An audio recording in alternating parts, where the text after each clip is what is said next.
All right, welcome to the Alcohol Chemical Treatment Series, our substance abuse program here in Pittsfield, Maine. I want to thank you all for coming on this cold evening. But today I want to talk about alcohol. Very familiar subject, and what it does. I know people who's had, alcohol has probably touched every aspect of everybody's life. Somebody that's got a problem with alcohol, or they've got a spouse that's got a problem with alcohol. Alcohol is pretty prevalent as far as a problem. Super Bowl Sunday coming up in about another 12 weeks, I reckon. Super Bowl Sunday, and how big of a day that is. On Super Bowl Sunday, just that Sunday, there's going to be 325.5 million gallons of alcohol consumed on that day. Not sold, but consumed on that day. And that's gallons of beer drank by Americans on that day. 325.5 million gallons of alcohol here in the United States is going to be consumed on that day. That's enough alcohol to fill up 493 Olympic-sized swimming pools with all that beer. Have you ever seen an Olympic-sized swimming pool? I have. That is a big bathtub. And you can fill up 493 Olympic-sized swimming pools with all that alcohol that we consumed in just one day.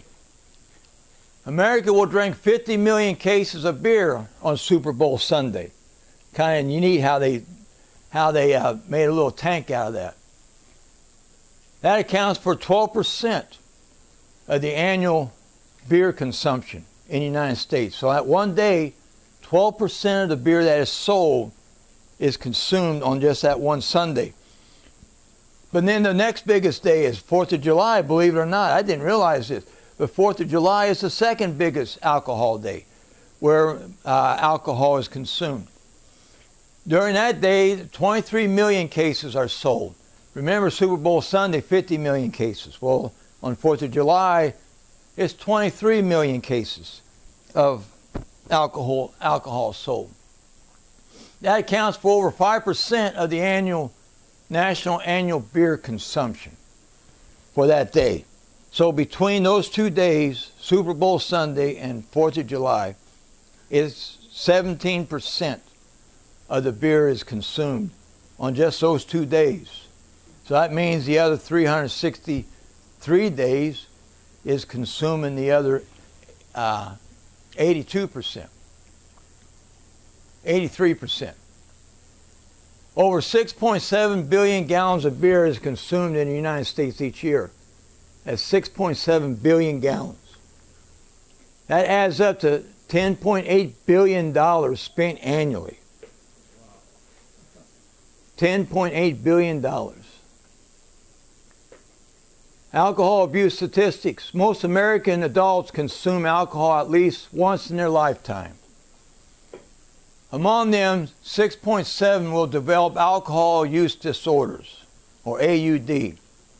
6.7%. So, that's an awful high number when you think about developing some kind of symptom related to alcohol, whether it's cirrhosis of the liver or fetal alcohol death syndrome, or whatever. 10.2% of Americans aged 12 years and older had alcohol use disorders in 2020. That's children. 10.2% of Americans aged 12 years and older. 24% of people aged 18 years and older reported binge drinking in the last 30 days. This is a 7% decline between 2019 and 2020. So that's pretty good. You're getting a decline there. Whoops, I'm heading the wrong way here. Every day, 385 million, every day 385 Americans die as a result of excessive alcohol use. 385. Now we talk about the heroin epidemic. You know, in 1 year, Maine might have that many heroin deaths. But this is just in 1 day. 385 Americans. You know how much is, that's 1 day, so I can't add that up, but figure that out, multiply that times 365 days. 83.9% of these deaths involve adult ages between 35 and older. Alcohol causes 10% of deaths among 15 to 49-year-olds. Worldwide, up to 3 million people die every year as a result of alcohol abuse. As I talk about the domestic violence and the statistics there, and remember, we get so caught up into other things and worrying about other things like terrorist attacks, and that's not to say there's not a problem there, but we're missing what we're doing in our own homeland. The destruction that is happening to our own homeland people by our own people, by ourselves. The terrorists have not killed as many Americans as alcohol has. Yeah. And it's not to diminish or belittle what the terrorist is doing, but what I'm saying is we focus on one thing, and yet this is running rampant. Not counting the heroin. My wife, tell me yesterday about the people that died in New York over fentanyl overdose. One had a master's degree. The other one was a woman that just graduated from law school and just started a job. And there was a man there. But alcohol-related deaths account for at least 3.5, some estimate as high as 6% of the world's deaths. Alcohol causes 13.5% of deaths among 20 to 29-year-olds. 20 to 39-year-olds. Men are 3 times as likely as women to die as a consequence of alcohol abuse. The World Health Organization, WHO, has determined excessive alcohol use is responsible for 7.1% of the diseases among males and 2.2% among the females. Collectively, Americans lose over 3.59 million years of potential life due to excessive drinking. 3.59 million years of potential life lost because of drinking. Most of these, number of alcohol, liver, the mortality for 2020. The number of alcohol liver disease deaths, 29,505. Cirrhosis of the liver. Alcohol liver disease death per 1,000 people, a population 9. So for every 100,000 people, 9 people are going to die from alcohol-related liver disease. This is a very real problem. And the thing is, you might say, well, I can handle my liquor. But all it takes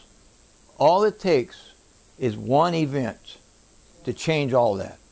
One event. Something happening. A death. A bad situation in your life. And it could turn you to the dark side of this thing that you think you got control. Remember, you don't have control of it. Whenever you, it don't matter whether it's cigarettes or drugs, gambling, you do not have control of that thing. It's almost like handling a rattlesnake. One wrong move and it's going to get you. And that's the same way. One event. I know a guy that got fired on a job. He was in alcohol. He went to AA. He got sober. And he was sober for many years. until he had 2 deaths in his family. And those 2, and it came back to back within a series of a few months. And because he couldn't take that, he went right back to alcoholism. And he ended up losing his job. It was sad. The OOI in the United States increased. That's part of it. Yeah. A lot of divers do start accidents, Yeah. whatever it is. Yeah. Really innocent people Yeah. go along with it. Yeah. Now I can't. When don't even. I don't even know if there's statistics for that of the collateral damage. You got to remember that this is not your problem. If you're drinking, this is not your problem, just your problem. It's affecting everybody, and it can affect somebody innocently that has nothing to do with you. Don't even know that you are on this planet, and how it can drastically impact and affect their lives. The number of alcohol-induced deaths, excluding accidents and homicides, 49,061. That was in 2020. Alcohol-induced deaths, excluding accidents and homicides per 1,000 people, 100,000 people, 14.9, or 15 people for out of every 100,000 people is experiencing alcohol-induced death. Here in the state of Maine, 15.5% of Maine adults over 18 binge drink at least once per month. Binge. We're going to find out what binge drinking is. The median number of drinks per binge is 4.5. The 25% most active drinkers consume a median of 7.1 drinks per binge. Binge drinking adults in Maine, binge a median of 1.8 times monthly. The 25% most active drinkers binge 4.1 times per month. Now, I don't know where to get in these figures, because I know a lot of guys that binge as soon as they get off work. I mean, as soon as they get off work, the first thing they do is they stop off and they buy a 6-pack. Now, I knew a guy that could drive, by the time he drove 2 miles, he's done consumed that 6-pack. He had the ability of popping that tab, leaning his head back, and just drinking that whole can right down. Not even coming up for air. I'm telling you, I'm serious. You know, and within 2 miles, he would have that 6-pack gone. So I don't know. I guess that accounts for those who don't. But I know an awful lot of men that's as soon as they do, they hit that convenience store. And well, binge drinking means having at least 5 drinks for a man or 4 drinks for a woman in around 2 hours. While heavy drinking means binge drinking of 5 or more days in the past months. So that's what they consider binge drinking. But it's a serious problem. And we're going to start seeing these problems with marijuana now because we've legalized it. We're not even starting to see the catastrophic results from that. You know, we can't control the alcohol abuse. And now we've just opened the door to marijuana. And, you know, we wonder what's going on. Maine has one of the nation's lowest rates of under 21 alcohol-related deaths. An average of 714 annual deaths in Maine are attributed to excess of alcohol use. See, we don't hear about this figure. We hear about the 300 some odd heroin overdose deaths in Maine. But we don't see where this is almost double the heroin overdose deaths. Nobody's talking about this because it's becoming acceptable. If they mention it, people don't buy it.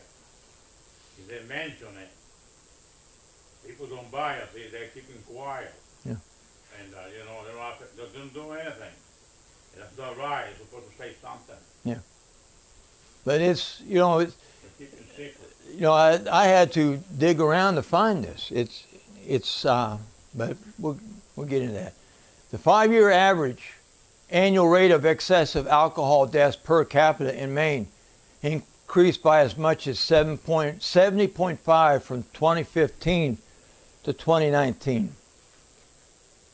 In Maine averages 1 death from excessive alcohol for every 1,908 people aged 18 and older, or 6.65 deaths for every 10,000 adults. That's higher than the national average of 9.6 per 100,000. So it's, you know, as I said, nobody's talking about this. It's almost like we're just accepting it. Fentanyl is a big problem. You know, fentanyl is getting all the headlines. Fentanyl is getting all the resources. Maine has one of the nation's lowest rates of under 21 alcohol-related deaths. Oh, I already said that. 68.5% of people who die from excessive alcohol use in Maine are males. 61.5% of all excessive alcohol use deaths are from chronic causes such as alcohol use disorder. 88% of deaths in Maine are from excessive alcohol use are ages 35 and older. And 1.68% of people in Maine who die from excessive alcohol use are under the age of 21. They're not even supposed to be able to drink. But yet we're losing young people. College students are dying of alcohol poisoning. How do you die of alcohol poisoning? If you drink too much alcohol at one time, you can actually displace your oxygen in your bloodstream with alcohol, and you'll drown. It's like drowning. Even though you're physically not drowning, you're drowning in alcohol because you've displaced the oxygen, and now you can't breathe. People die of suffocation from alcohol. The CDC estimates 16,952 years of potential life is lost to excessive alcohol each year here in this state. Maine taxpayer spends $938.7 million as a result of excessive alcohol use in 2010. Adjusted for inflation, this is equivalent to $1.267 billion, or $2.13 per drink in 2022. This is how much we're spending. Maine taxpayers are spending because of alcohol. This is, you know, you heard me talk about this in the other classes. These are the statistics that nobody talks about. The meth problems and how much it's costing communities to clean up meth. And everything else, it's straining everything. And yet we got people who's going to have to sit in cold homes this winter because there's not enough money in the budget to help with fuel oil assistance. But yet for every can of beer spent that store sells, we're going to spend 2.13 cents per drink in medical or other things. So that's more than probably what the beer costs. I don't know how much beer costs. But alcohol-related accidents are the #1 killer of teens. 1 out of every 15 high school graduates will become alcoholics. When my youngest daughter graduated from Mount Blue, there was 204 in her class that graduated that year. Statistically, when I looked over that graduating class, there's going to be 13 alcoholics. Statistically, there's 13 alcoholics wearing a graduation outfit. So that's sad. But in the United States, more than 40% of those who start drinking at age 14 or younger become alcoholics. 40%. Any questions? Well, I remember when I stopped drinking, I went and figured up what I spent on alcohol for the month in those days, and that was before 1981, and it blew me away.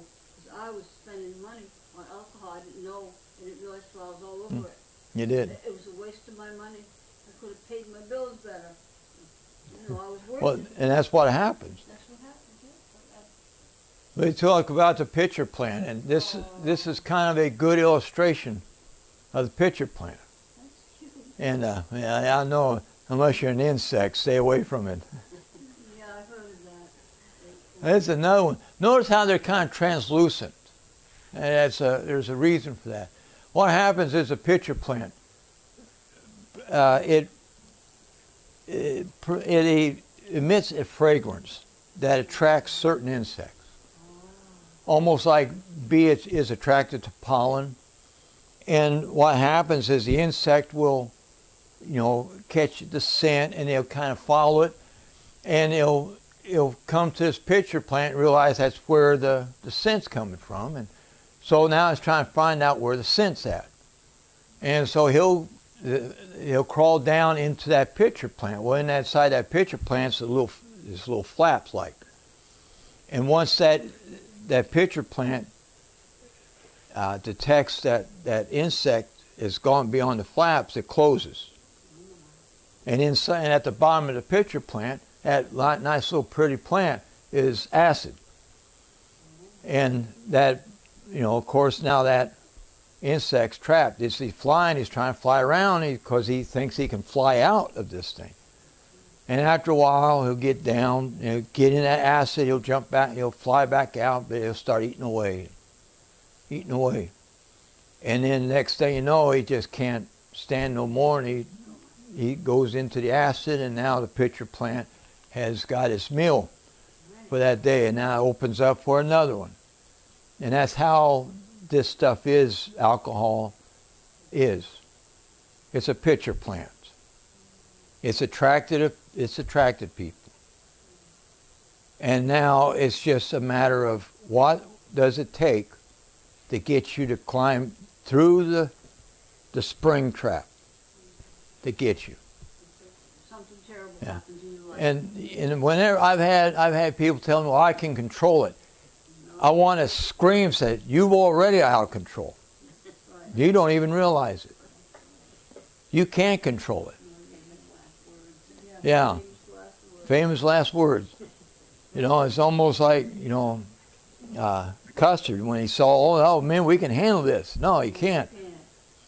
You can't. It's because it's like I said, all it takes is one incident. You don't know what, and you don't know what it is. One incident. When God delivers, it stays away. But if you take one drink on your own, you're going to go right back in the bad place and watch out. Yeah. So, but so we gotta watch it. It's, Be careful. it's there's a lot of things out there. When this Powerball got up to almost 2 billion. The urge and the temptation. Oh, I can just go buy one ticket. And I said, no. No way. No. Because I said, for one thing, God's not going to let me win that. You may say, why not? Well, when you start thinking about it, it's almost like that evolution chart. When you start thinking about it, it don't make no sense. Well, when you start thinking about it, it don't make no sense. Stay away from it. Life is a big enough struggle without taking that chance. Yeah, be careful what you think. And it's like, in the Bible, it's like David. We read about King David in the Bible. How he was a man after God's own heart, but yet David he had an incredible love for God, but he also had a incredible weakness, and he would sin. The thing though with David was he was able to repent. That's something that a lot of folks can't do, is to repent. And so one day, it's kind of, when the king, that time of year when the kings was out doing war, which I was always kind of curious about that. I guess there was a certain season when the king said, let's start a war. So when the king was out doing war, well, David stayed behind, and his army went out to do battle. And this is, so he's not really doing what he's supposed to be doing. and that is everybody else is doing the work. So he's at the palace, and Bathsheba is out there, and she's bathing, and he sees her from the balcony. And he desires Bathsheba. The only problem was Bathsheba was married to Uriah the Hittite. And so he summons Bathsheba, and one thing leads to another, and they lay together, and 3 months later, there's a knock on David's door that Bathsheba is pregnant. Say, oh no, this ain't good. You know, her husband's out fighting his battles, doing his job, doing his work. So he summons for Uriah to come back. See, whenever you get in these kind of situations, all you do is just dig yourself deeper. You know, there's no such thing as an easy solution to a bad situation.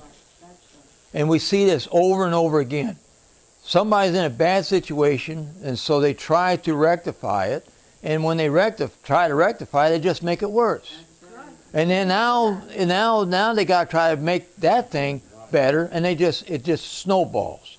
And, you know, it's like the cartoon when you roll a snowball downhill, and it starts, and while it's rolling down, it's starting to grab everything that's in its path. And well, this is what happened with David. So he sends for Uriah the Hittite, and he gets Uriah all you know. He feeds him and all, and said, hey, Uriah, why don't you go home and spend the night with your wife? Then you can go back out to the battlefield tomorrow. And Uriah didn't want to do that. He said, nah, why should I do that when my fellow soldiers are out there fighting battle? Why should I enjoy the night home with my wife? You know, he didn't feel that was right. But David insisted, and so David shut the door. Well, next morning, when David opens up the door and goes walking out, he trips over Uriah. He's there at the door. And he said, you didn't go home? And Uriah said, no, I didn't go home. I stayed right here at your doorstep all night. So, oh, man, what am I going to do with this guy? He can't take a hint. So that night, he throws a big party. And he tries to get Uriah sloshed. You know, they use the old alcohol trick. Let's get him sloshed. And then we know once he's sloshing around, he'll go home. But he didn't go home. Next morning, he's still there. He didn't get that sloshed. He must have used cheap wine or something. I don't know. But he didn't get that sloshed. And so he's right there again. So David does the unthinkable. He never thought that it would come to this point. He never thought. So he said in his moment of anger and frustration, he sits down at his desk and he writes a letter to the captain, to Uriah's captain. And that letter says that in the heat of the battle, send Uriah into the heat of the battle. And in the heat of the battle, withdraw the troops from Uriah so that he can be slain. He rolls up his letter, he puts the wax seal on it, he stamps it with his ring, and gives it to Uriah. Says, here, Uriah, go back to the battlefield and give this to your captain. Uriah, being the good, faithful soldier that he is carrying his death warrant. All because he did the right thing. And this is what happens when you get into these situations. You know how you affect people that's trying to do the right thing. But you're caught up in this trap now. And this trap is starting to take people with you. And it's taking people. It's taking people. And so Uriah goes galloping off. Maybe on his horse Thunderbolt, I don't know. But he goes back to the battlefield. And he says, here, this is from King David. Hands it to his captain. Captain opens it up, reads it. Probably doesn't say anything. It's a letter from his king. What do you think he's going to do? Sure enough, they go into the heat of the battle. He puts Uriah right up there in the front. And Uriah's holding his own until the soldiers pull back. And then the enemy kills Uriah. The king sends back, the captain sends back a letter to the king. Says, O king, all is well. The battle is well. And Uriah the Hittite is dead. So King David says, I'm clear. I'm made in the shade. I got it now. So he gets and he marries Bathsheba. But you can't hide this stuff from God. No matter how much you try. And God sends his faithful prophet Nathan. And Nathan he comes before the king. Now, Nathan isn't in a precarious situation, because the last thing you want to do is confront the king.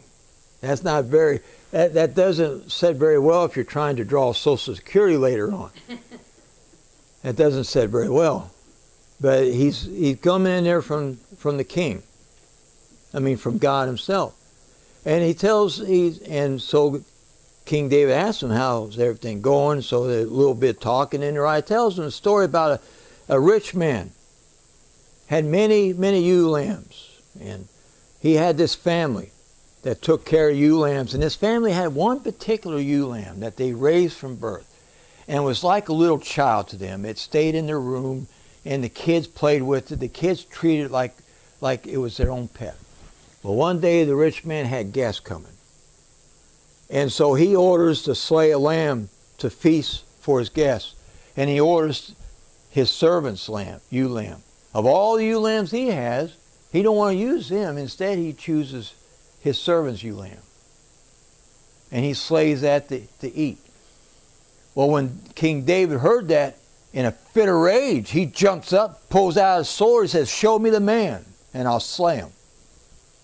And Nathan points his old bony finger at him and says, thou art the man. You could have had anything you wanted in this kingdom. Instead, you took something that didn't belong to you. And on top of that, you had him killed. And the end of that story was God would not allow the child, well, I don't know if he didn't allow it or not, but the child was born stillbirth. It didn't live. David tried to change the course by fasting and praying for 7 days. But he started something that could not be changed. You might say, well, why didn't God spare it? David started that. It's not, God just allowed the thing to happen. And this is what we don't realize sometimes. We get ourselves in these situations and we develop things, and they just got to develop. It's going to happen. God is faithful and God is there, but God sometimes will just allow these things to develop. And this is where it is with alcohol, and this is the way it is with a lot of things. We set into motion things. And those things will start, it's just like a big old vacuum. It just starts sucking things in. And unfortunately, a lot of times it sucks in things that we really care about, but the alcohol has numbed our feelings to that. Yeah, we love our children, but we love that alcohol more than we love our children. Yes, I love my wife, or yes, I love my husband, but that alcohol numbs you to that. You can't feel that love. And, and this is what happens. And this is what God wants to try. He wants to rectify. But we've got to give him a chance. We've got to give him a chance to do that. And this is why we teach this program, is to try to bring people's awareness to the problem out there. We throw statistics at you to get you to start thinking. But then also to make you realize that, hey, I could easily be there. I could easily be that one. What do I need to do? And this is why we encourage people to get yourself in church. A good, God-fearing, truth-teaching church. And allow God to do something. Because if you think you're going to do this on your own, you haven't seen anything yet of what's coming. You haven't seen anything yet.